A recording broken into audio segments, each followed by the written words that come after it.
On this episode of Wonderful Life, it's another show about boundaries. It's really for me, but you're welcome to listen in.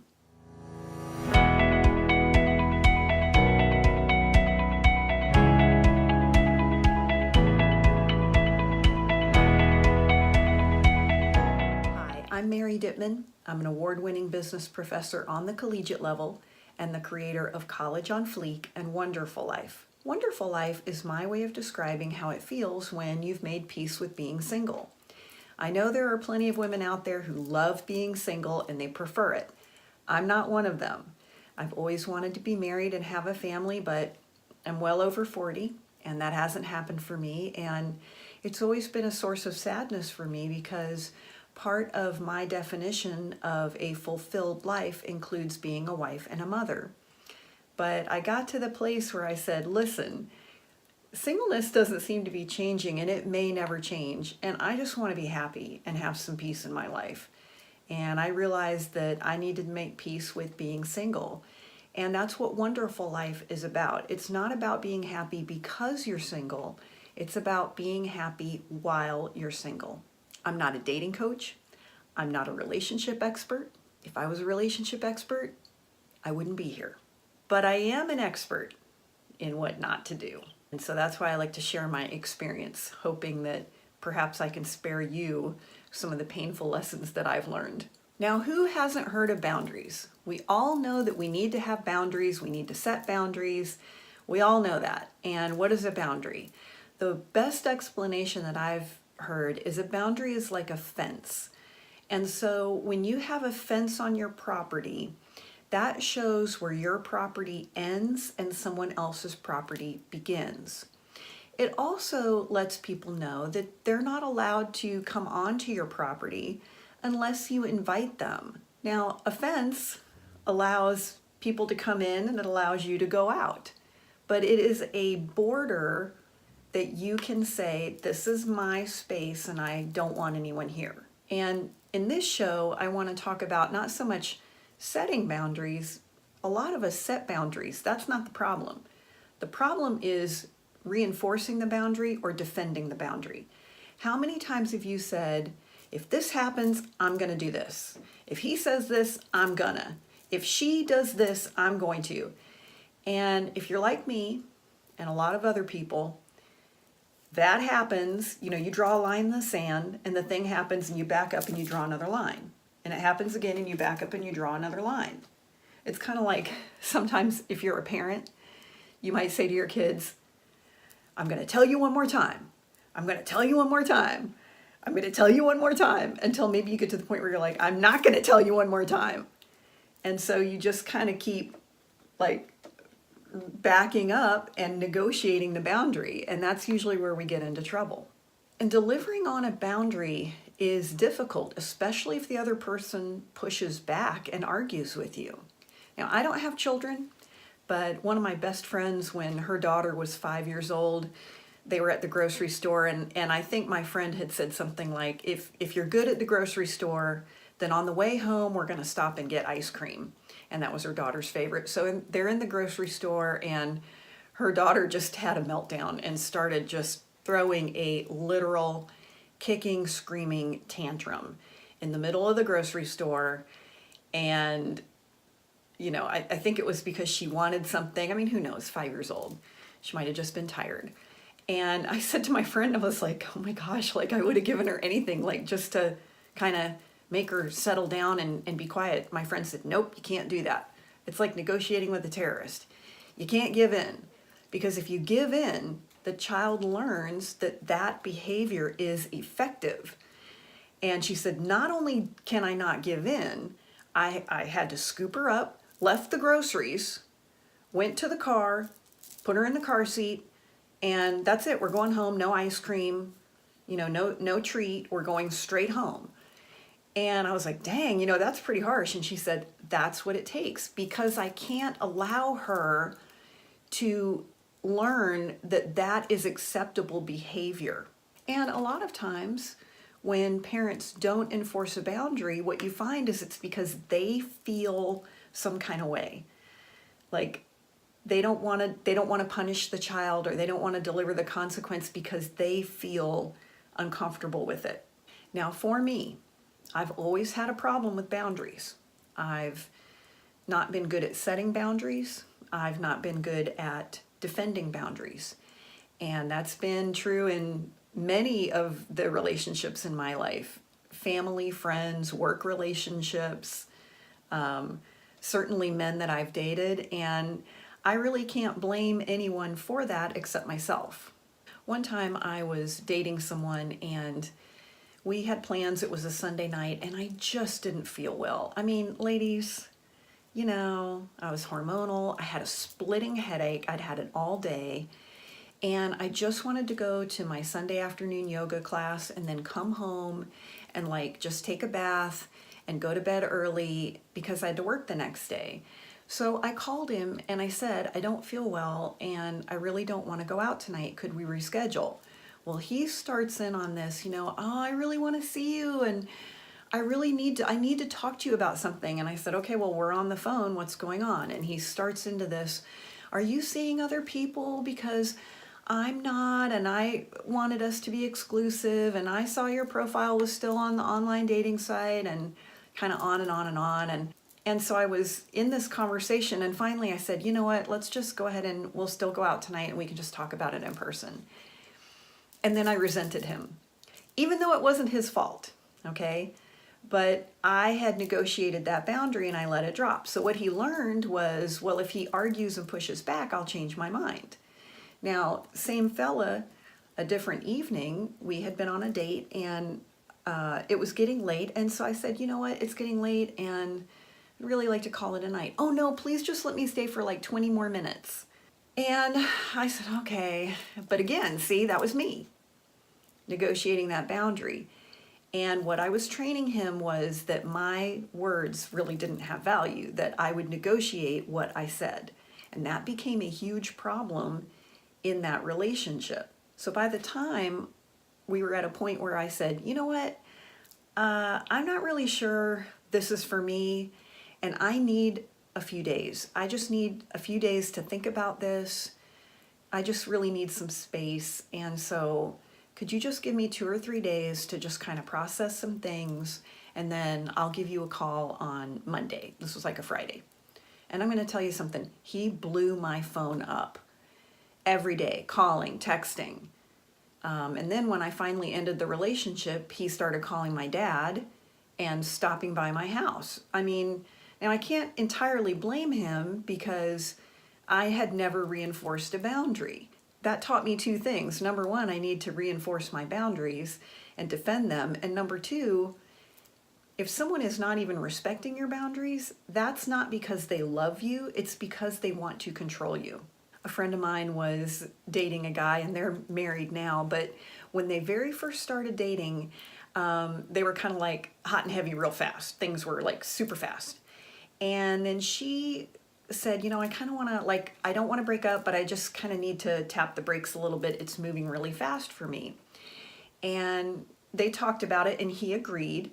And unbeknownst to her, he really was crazy about her.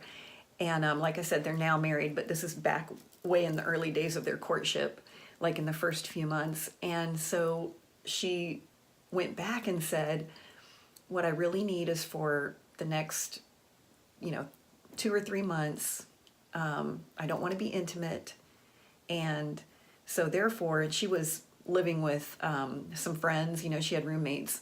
She said, so when you're over, I'm not going to invite you into my bedroom because I feel like that's going to get us in trouble. So I won't be inviting you into my bedroom. Now, this guy is amazing and he really loves her. And he said, okay, fair enough.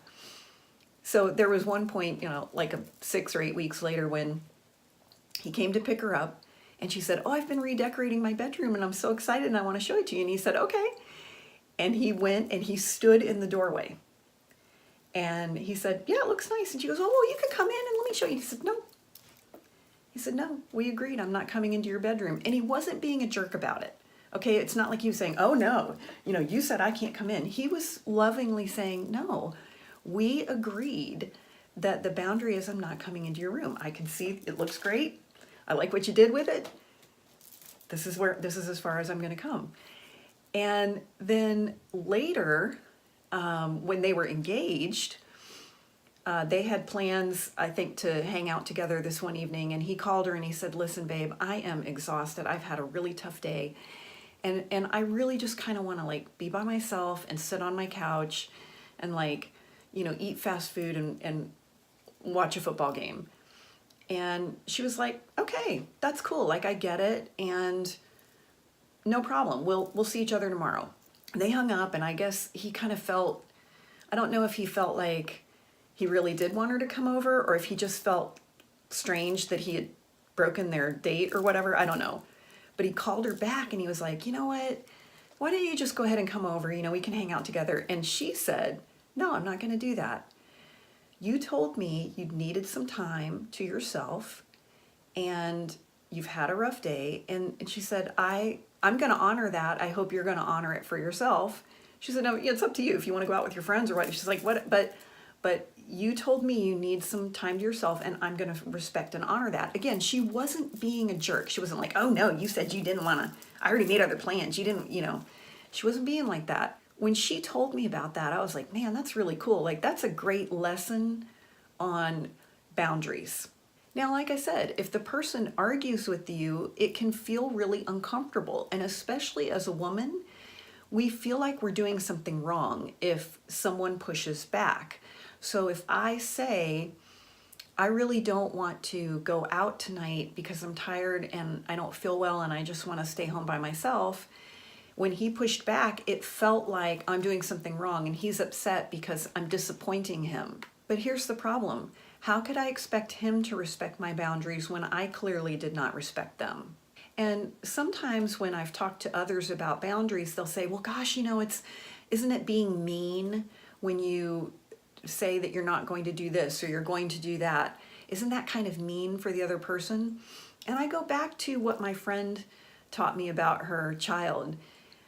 I said, gosh, don't you feel like you're kind of being mean when you like drag her kicking and screaming out of the store and put her in the car seat and take her home with no ice cream? She said, yeah, it's uncomfortable. I don't like it. It's embarrassing. My child is having a meltdown in public. I have to leave a cart full of groceries. Like, I can't even do the right thing and put them away. They're going to spoil. I got to go. She said, yeah, I don't like it. It's embarrassing and I hate it. But she said, but I love my daughter and I cannot let her grow up thinking that that behavior is acceptable. That if she cries and pouts and screams, that's how she gets what she wants in life. And I was like, yeah. She said, that would not be loving. I love her and I want her to be healthy and have, make her way in the world and do well. And she said, I'm not doing right by her if I allow that behavior. And I was like, yeah, that kind of makes sense. So it feels sometimes like we're being unloving when we establish a boundary and then defend it, but it's actually loving. Because what we're doing is we're teaching the other person how to interact with us. It's kind of like Dr. Phil always says, we teach other people how to treat us. And that's why being clear on your boundaries and really being prepared to defend them is so important. One of the pieces of advice you get if you're ever shopping for a car is you need to have your walking away price. And so this is it. This is the walking away price. And if they won't come down to there, like if they're still up here at the dealership and this is it, this is your walking away price, you have to walk. Like, you might love that car, you might really want that car, but you have got to get up and walk out and drive away. If you don't, then they know they've got you. And you're going to end up paying more than what you wanted. And that's a really great analogy for boundaries. So you've got to have, this is the walking away. This is the hill I'm going to die on. This is the deal breaker. And yeah, does it feel uncomfortable? Yeah, it does, especially if you're not used to doing it. Like, I wasn't used to doing that for most of my life. And I think some of it too is, you don't have to be a jerk when you're defending your boundaries, but you can clearly and lovingly say, this is unacceptable. Like my friend with her daughter, she didn't yell and scream and get her in the car and then say, I can't believe you did this to me and I'm so embarrassed. She didn't do that. You don't do that to a child who's having a meltdown. She was very calm. She kept it together. And she just said, no, we're not doing this. And no ice cream. We're going home. We're going straight home. And that is one way that you can present your boundaries, is you are loving, you are clear, you are calm. And again, if the other person is rejecting your boundaries, ladies, it's a huge red flag. A man who argues with you over boundaries doesn't love you. He is trying to control you.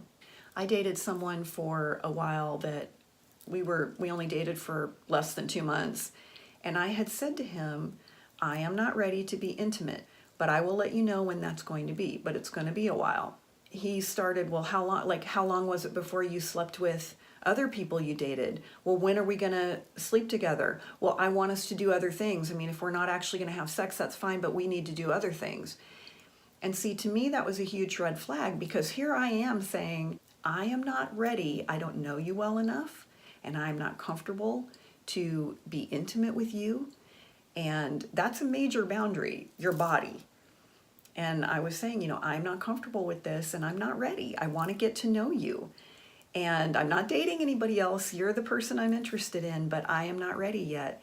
And the fact that he did not respect that at all, and he kept arguing with me and pushing me, that was a huge red flag, because what it showed me was he really didn't value me. He didn't care about me. He just wanted to control me. He just wanted what he wanted.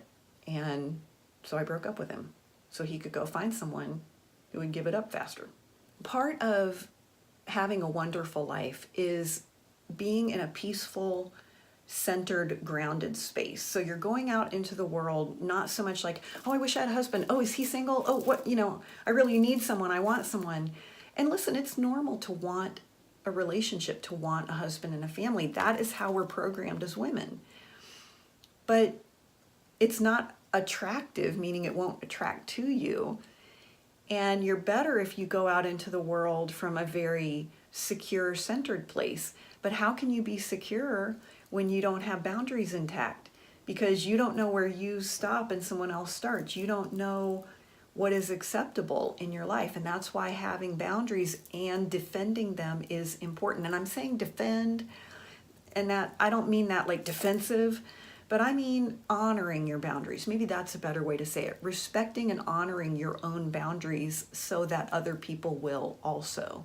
Now look, Wonderful Life is a dialogue, not a monologue, and we want to hear from you. I want to know, what do you think? What do you think about having intact boundaries that you honor? Put that in the comments and let us know. You can always connect with us at wonderfullife.com. We post a new blog there every Friday. You may want to get on our newsletter list. We've also got some cool merchandise there if you want to take a look. Lots of good free resources. And make sure you join us next time right here on Wonderful Life.